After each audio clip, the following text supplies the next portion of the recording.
Assalamualaikum warahmatullahi wabarakatuh. Jumpa lagi bersama saya Hadi di channel Ngulik Sejarah. Dan pada kali ini, pada video kali ini saya akan kembali lagi membacakan suatu kisah misteri ya teman-teman. Yang kali ini berjudul Bogor Sendirian yang ditulis oleh Mas Pristory. Nah, kalian penasaran kan bagaimana ceritanya? Karena pengalaman dari Mas Pristory ini benar-benar sangat menarik untuk kita tonton ataupun kita dengarkan. Jadi kita langsung saja menuju ke ceritanya.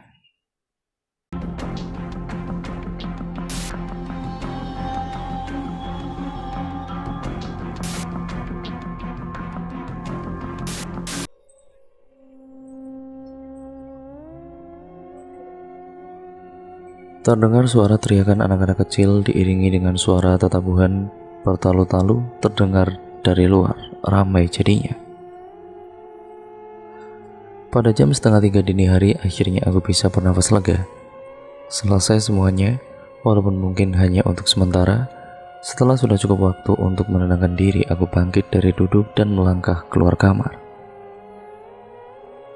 Tetapi tetap saja langkahku masih agak tertahan. Keberanian masih berpacu melepas dari belenggu ketakutan yang 1 atau 2 jam yang lalu memenuhi pikiran dan perasaanku. Ruang tengah yang besar ini sepi dan kosong, seperti seharusnya. Ruang tengah yang menyambung jadi satu dengan meja makan serta dapur kering.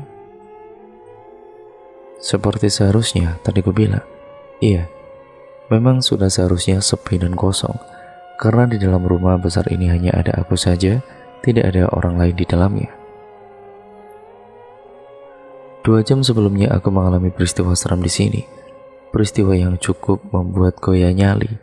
Aku mendengar langkah kaki tidak bertuan, yang seperti berjalan ke sana kemari ke setiap sudut lantai, atas dan bawah. Ditambah dengan sesekali ada suara pintu terbuka. Aku yang sedang sendirian di rumah besar ini jadi semakin tenggelam dalam ketakutan di situasi mencekam. Untungnya malam bergulir menjadi dini hari. Kemudian tiba waktu sahur, situasi mendadak tenang kembali. Gimana Rom? Aman kan? Aman Om, aman. Udah sampai rumah nih? Syukurlah. Udah Rom, ini baru aja nyampe. Jangan lupa kasih makan Leon ya. Oke Om. Tenang aja, gak usah mikirin rumah dan kucing. Selamat menikmati mudik di kampung halaman. Itu percakapan telepon dengan Om Gilang, adik dari ibuku yang nomor 4. Beliau ini adalah seorang pengusaha yang cukup sukses di umurnya yang baru menginjak awal 40-an tahun. Bersama istri dan seorang anak perempuannya, Om Gilang tinggal di satu rumah besar di kawasan Bogor, di satu perumahan di sekitaran Baranang Siang. Rumah itu baru sekitar 1 tahun dimiliki oleh Om Gilang, jadi masih terhitung rumah baru. Oh iya, aku Romi, mahasiswa salah satu perguruan tinggi di Jakarta, akan menceritakan satu peristiwa yang aku alami baru beberapa tahun yang lalu. Nah, pada pertengahan tahun 2018, bertepatan dengan datangnya bulan Ramadan, aku yang sedang libur kuliah diminta tolong oleh Om Gilang untuk menjaga rumahnya karena dia dan keluarganya harus segera pulang kampung ke Palembang karena ada keperluan yang sangat mendadak. Aku tentu saja ya tidak bisa menolaknya. Tidak enak hati untuk bilang tidak. Ya sudah, dengan agak sedikit berat hati, aku menyanggupi permintaan Om Gilang. Kamu berani Rom, tinggal di rumah Om Gilang sendirian? Coba kamu ajak salah satu teman kamu, siapa gitu. Rumah Om Gilang kan jauh Bu, di Bogor. Gak ada temanku yang mau. Gak apalah, aku sendirian aja. Kamu gak takut nak? Takut apa Bu? Ibu ini ada-ada aja. Ya syukurlah kalau kamu berani. Ya jangan tinggalkan sholat ya. Kalau bisa sempatkan sholat malam dan mengaji di situ, biar gak terlalu kosong. Begitulah percakapan dengan ibu melalui telepon. Ketika beliau menanyakan kabarku yang dimintai tolong oleh Om Gilang, menangkap ada keanehan dalam kalimat-kalimat yang beliau lontarkan. Aku sih kurang lebih bisa menangkap apa yang hendak ibu sampaikan, walaupun tidak secara langsung aku paham. Pada intinya aku sudah pernah mendengar cerita dari keluarga besar mengenai rumah yang baru ditinggali oleh Om Gilang dan keluarganya selama 1 tahun belakangan ini. Aku juga sudah 2 kali datang berkunjung. Menurutku rumahnya sangat besar bertingkat, walaupun halamannya tidak terlalu luas, dan jarak dengan rumah di sebelahnya pun agak rapat, tapi tetap saja rumah yang benar-benar besar. Tidak tahu cara bagaimana menjelaskannya. Menurutku, suasana rumah ini tidak begitu enak. Beberapa bagiannya seperti mati. Tidak ada pergerakan udara, dan sepertinya jarang sekali dilalui oleh penghuninya. 2 kali datang berkunjung pun aku tidak pernah menginap dengan berbagai alasan. Tapi yang utama waktu itu karena aku kurang nyaman kalau harus tidur di kamar atas. Gak nyaman kenapa? Ya karena Om Gilang baru saja pindah dan menempati. Keadaan rumahnya masih belum tersentuh sepenuhnya, apalagi lantai atas. Dengan alasan itulah akhirnya aku memaksa untuk pulang ke Jakarta walaupun hari sudah malam. Berhembus cerita juga di keluarga besar. Katanya rumah Om Gilang itu rumah angker, ada hantunya, begitu katanya. Ada keluarga salah satu tanteku yang katanya mengalami kejadian seram ketika menginap di rumah itu. Ada penampakan hantu, entah apa dan bagaimana bentuknya. Adik-adik sepupu yang masih kecil juga seringkali menangis tidak jelas, atau malah tidak bisa tidur semalaman. Dan juga yang termasuk cukup aneh, dalam waktu kira-kira 1 tahun tinggal di rumah itu, Om Gilang sudah berganti ART sebanyak 3 kali, dengan alasan yang kami semua tidak tahu. Malah ART terakhir pergi tanpa memberi kabar sebelumnya, padahal baru 2 minggu dia bekerja. Dan aneh kan? Gak ada apa-apa kok, cuma perasaan kalian aja itu, begitu Om Gilang bilang ketika ditanya tentang rumor keangkeran rumahnya. Ya begitulah, mungkin karena Om Gilang dan keluarga sudah kadung jatuh cinta, jadinya ya mereka betah-betah saja. Sampai akhirnya pada 1 Ramadan, aku harus tinggal beberapa hari di rumah ini, dan kemudian merasakan beberapa keganjilan dari yang biasa saja sampai dengan yang benar-benar sampai menguji keimananku. Pintu kamar aku biarkan terbuka sedikit, karena Leon selalu mengeong keras-keras kalau aku menutupnya. Kalau pintu terbuka seperti ini, dia bisa warawiri keluar masuk kamar dengan bebas. Lucu, senang aku melihatnya. Leon adalah kucing kesayangan Om Gilang sekeluarga. Kucing gemuk corak hitam putih. Leon termasuk kucing yang mudah jinak dengan semua orang. Masih jam setengah 10 sesampainya di rumah sepulangnya dari masjid, aku sempatkan diri untuk bersantai di tempat tidur sambil memainkan ponselku. Nasi bungkus yang aku beli dalam perjalanan pulang tadi sudah aku taruh di meja makan. Belum berhasrat aku untuk memakannya. Dari awal sebelum masuk Ramadan, seperti Ramadan sebelumnya, aku berniat untuk memperbanyak ibadah di bulan suci ini. Salah satu yang akan aku maksimalkan adalah sholat malam dan mengaji setelahnya. Makanya aku pun, apapun yang terjadi di sini, tentunya di rumah ini, aku tidak boleh kalah dengan ketakutan akan hal-hal gaib menyeramkan. Tidak mau rasa takut kemerdeka menjadi melebihi ketakutanku akan dosa, atau malah menghalangi untuk beribadah mendapatkan pahala. Itu tidak boleh terjadi. Ini bulan suci penuh berkah dan ampunan, kesempatan bagi kita untuk mendapatkan pahala sebanyak-banyaknya. Makanya malam ini aku berniat untuk sholat malam nanti. Padahal jam 10 pun belum. Tapi tiba-tiba kantuk datang menyerang. Dengan ponsel masih di tangan, akhirnya aku tertidur dan lelap. Leon lagi-lagi berteriak ataupun mengeong dengan keras. Dia duduk persis di depan pintu kamar yang masih dalam keadaan terbuka, membuat aku jadi terjaga. Akan tetapi Leon tidak menghadap ke kamar. Dia malah duduk menghadap ke arah tangga, sambil seperti memperhatikan sesuatu dan terus mengeong dengan kerasnya. Aku bertanya-tanya apa yang sedang Leon tatap. Ada apa di tangga itu? Leon, ada apa? Aku coba memanggilnya, mendengar suara Leon menoleh ke arahku dan langsung berlari pelan menghampiri, lalu melompat duduk di pangkuan. Wajahnya kelihatan panik, ada kekusaran. Udah jangan takut, aku bilang begitu sambil mengelus kepalanya. Setelah itu Leon berangsur-angsur tenang. Lapar sekali aku. Karena ketiduran tadi, aku jadi belum sempat makan malam. Sudah jam 12 lewat tengah malam, aku kemudian melangkah menuju meja makan. Nasi bungkus masih terikat rapi di atas piring. Aku membukanya lalu mulai makan. Leon masih setia menemani dengan terus berada di dekatku. Tapi masih ada yang aneh. Dia memperhatikan dengan seksama ke arah tangga. Seperti ada yang sangat menarik perhatiannya.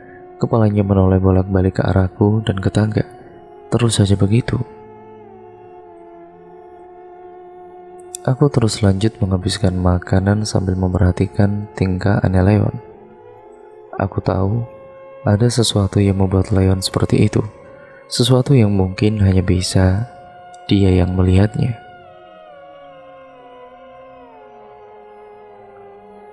Tapi aku berusaha untuk mengabaikan, walau merinding sudah sesekali timbul pada kala itu. Tentu saja rasa takut mulai hinggap di kepala. Duk, duk, duk.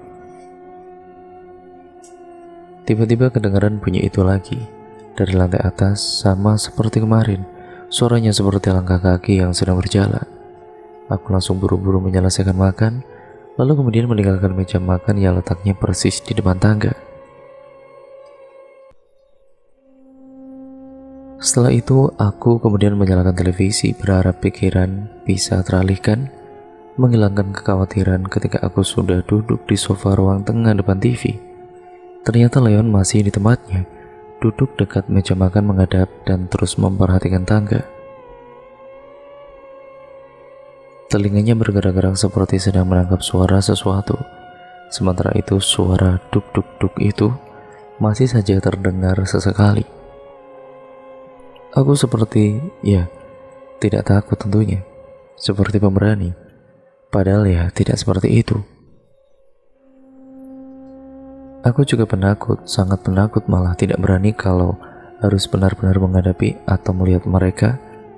Tapi berusaha sebisa mungkin, ketakutan itu tidak menggoyahkan imanku, tidak menghalangiku beribadah.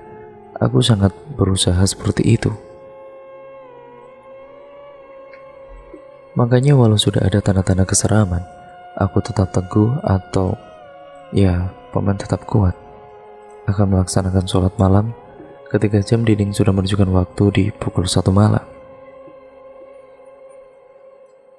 Ada getar dalam dada ketika harus melangkahkan kaki menuju kamar mandi di belakang untuk berwudu. Karena dalam perjalanannya aku harus lewat depan tangga yang sepertinya semakin lama semakin menyeramkan. Leon masih di tempatnya, duduk di depan tangga memperhatikan jalur tangga yang berbelok ke kiri. Oh iya, sejak sore tadi, aku sengaja menyalakan semua lampu lantai atas, jadinya terang benderang sampai ke tangga. Setelah selesai berwudu, aku lalu berjalan lagi kembali menuju ruang tengah. Dalam perjalanan inilah ada sesuatu yang menarik perhatianku. Ketika sudah berada persis di depan tangga, aku melihat Leon masih saja duduk di tempat semula, masih terus memperhatikan tangga. Melihat kelakuan Leon inilah akhirnya membuat rasa penasaranku memuncak. Aku kemudian ikut menoleh dan memperhatikan ke arah tangga, coba cari tahu apa yang sedang diperhatikan oleh kucing lucu ini. Awalnya aku sama sekali tidak melihat ada keanehan. Tangga tentu saja dalam keadaan kosong, tidak ada apa-apa, tidak ada siapa-siapa. Tapi setelah aku perhatikan lebih seksama lagi, ternyata ada sesuatu. Tangga ke lantai atas ini berbelok ke arah kiri. Jadi kalau melihat dari bawah, kita tidak bisa melihat langsung ke lantai atas, hanya bisa melihat dinding di ujung tangga sebelum berbelok ke kiri. Paham kan teman-teman? Nah, ketika memperhatikan tangga dengan seksama, ternyata aku melihat ada bayangan di tangga. Bayangan itu menjadi cukup jelas karena lampu lantai atas yang menyala terang benderang. Aku melihat bayangan berbentuk orang yang sepertinya si empunya sedang berdiri di ujung tangga paling atas. Aku tidak bisa melihatnya karena ya tadi itu, tangga kan berbelok ke arah kiri. Siapa itu yang sedang berdiri di atas sana? Penasaran, khawatirnya itu benar-benar orang yang berniat jahat. Makanya aku memberanikan diri untuk memaksa kaki melangkah menaiki tangga. Perlahan aku melangkah satu demi satu anak tangga. Sementara bayangan itu masih saja terlihat sangat jelas. Ketika sudah tinggal satu anak tangga lagi, aku langsung menoleh ke arah kiri ke tangga atas. Dan ternyata tidak ada siapa-siapa di sana. Aku tidak melihat ada apa-apa di atas tangga. Bayangannya juga sudah menghilang, tidak terlihat lagi. Beberapa detik kemudian tiba-tiba aku merinding. Angin dingin entah dari mana berhembus pelan menerpa wajah dan tubuh. Selesai? Belum. Berikutnya aku mendengar ada suara duk-duk-duk itu lagi. Padahal aku tidak melihat ada siapa-siapa. Melihat itu semua, aku mengurungkan niat untuk lanjut ke lantai atas lalu buru-buru kembali turun. Leon gimana? Dia masih tetap di tempatnya, duduk diam di depan tangga. Di samping ujung depan ruang tengah, aku menggelar sejadah. Posisi sholatku menghadap lemari kayu besar yang bagian depannya berbahan kaca tebal. Mencoba untuk khusyuk berkonsentrasi, aku kemudian memulai sholat malam. Ibadah tengah malam pada kali itu seperti ini sudah sering aku lakukan. Bukan yang pertama kali intinya, tapi kali ini rasanya sangat berbeda. Batinku pontang-panting menahan kegelisahan, mencoba untuk teguh khusyuk. Perasaan takut menyeruak seperti terus berusaha mengambil alih pikiranku. Cobaan yang kasat mata bertubi-tubi menggoyahkan iman, tapi aku tidak menyerah, terus berusaha menegakkan sholat, beribadah dengan konsentrasi penuh. Cobaan semakin menjadi-jadi ketika pada rakaat kedua, aku merasa akan kehadiran sesuatu. Dari pantulan kaca lemari, walau tidak secara langsung, aku melihat ada sosok yang sedang berdiri diam di depan tangga yang posisinya berada di belakangku. Sosok ini walau masih belum jelas, tapi aku melihatnya bentuknya sebagai seorang laki-laki. Dia berdiri, dia menghadapku. Melihat itu tentu saja ketakutan semakin menyeruak, tapi aku tidak menyerah, tetap berusaha untuk terus sholat dengan khusyuk. Ketika sudah dalam posisi berdiri setelah ruku, entah kenapa aku malah refleks melihat lemari. Sialnya karena itulah aku akhirnya bisa melihat secara langsung dari pantulan kaca, walaupun tidak begitu jelas. Sosok itu benar laki-laki, sekilas seperti kakek-kakek bertubuh kurus. Dia bergerak berjalan kontai menuju tempatku. Seram, iya. Tapi ya, aku terus melanjutkan sholat, berusaha untuk terus khusyuk.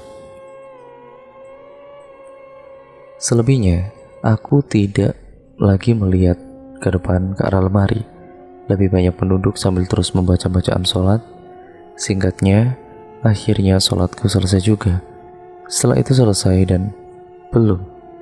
Dari awal aku udah berniat untuk langsung lanjut mengaji. Setelah selesai sholat malam, Al-Quran sudah aku siapkan sejak tadi. Dan dalam hening malam itu aku mulai mengaji. Pada prosesnya sosok seram itu masih aku rasakan kehadirannya. Suara duk-duk-duk itu yang beberapa kali aku dengar di lantai atas kali ini terdengar seperti ada persis di belakangku, kadang di samping kanan atau di samping kiriku. Walaupun melihat secara tidak langsung, aku merasa kalau sosok seram berwujud seperti kakek-kakek tua itu kadang seperti sedang berdiri dekat di belakangku. Kadang di samping gerakan perpindahannya aku rasakan dia seperti terus memperhatikan aku yang sedang mengaji. Tapi di titik ini rasa takutku berangsur ataupun berlangsung menghilang. Aku merasa seperti diberi kekuatan olehnya. Aku jadi lebih khusyuk mengaji. Lantunan ayat suci menggema pada seisi rumah. Aku tenang sanggup mengalahkan godaan yang menggoyahkan iman. Hingga pada akhirnya tidak terasa sudah masuk ke pukul 2:30. Dari kejauhan mulai terdengar teriakan anak-anak kecil membangunkan warga untuk sahur, lengkap dengan tetabuhan sebagai pengiringnya. Aku menyelesaikan mengaji lalu bersiap untuk makan sahur. Ketika memperhatikan seisi ruang tengah, aku melihat Leon sudah tergolek tidur di atas kursi, benar-benar sangat nyenyak. Nah, begitulah ceritanya ya teman-teman, pengalamanku. Nah, terima kasih untuk kalian semua yang sudah menyimak video kali ini. Dan jangan lupa untuk kalian like, comment, dan share video kali ini ya teman-teman. Dan untuk kalian yang belum subscribe channel ini, nyalakan tombol lonceng notifikasinya agar kalian terus mendapatkan notifikasi video terbaru dari channel ini. Oh iya, untuk kalian yang mempunyai ataupun mengalami pengalaman horor, entah itu kalian sendiri, teman kalian, saudara kalian bisa mengirimkan cerita kalian ke email kami. Dan jangan lupa pula untuk kalian klik di email kami ya teman-teman untuk mengirimkan pengalaman kalian. Dan terima kasih atas dukungan kalian selama ini. Sampai berjumpa di video terbaru selanjutnya dari channel ini. Sekian dan terima kasih.